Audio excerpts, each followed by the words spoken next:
അന്നത്തെ ഉയർന്ന ഒരു മേലുദ്യോഗസ്ഥയും അവര് തെരഞ്ഞെടുത്ത ഒരു സംഘം ക്രിമിനൽ പോലീസുകാരും ചേർന്ന് ആണ് ഇങ്ങനെ നടപടി ഉണ്ടാക്കിയത്.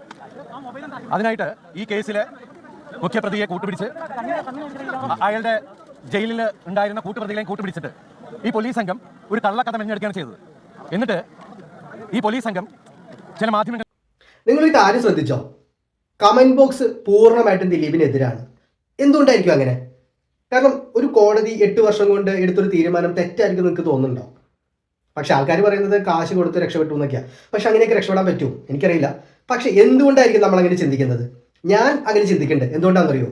ഞാൻ കഴിഞ്ഞ 8 വർഷമായിട്ട് കേൾക്കുന്ന കഥകൾ, ഈ മാധ്യമങ്ങളിലൂടെ കേൾക്കുന്ന കഥകൾ, ഇക്കിൽപ്പെടുത്തുന്ന കഥകൾ, അല്ലെങ്കിൽ ഭയങ്കര വെറൈറ്റി ആയിട്ടുള്ള ബന്ധകഥകൾ, ദിലീപും മഞ്ജു വാര്യരും തമ്മിലുള്ള ബന്ധം, ദിലീപും ഭാവനയും തമ്മിലുള്ള ബന്ധം, ദിലീപും പൾസർ സുനിയും തമ്മിലുള്ള ബന്ധം, റൂട്ട് മാപ്പ് ഉൾപ്പെടെ വരച്ചുകൊണ്ട് പല പല പരിപാടികൾ നമ്മൾ കണ്ടു.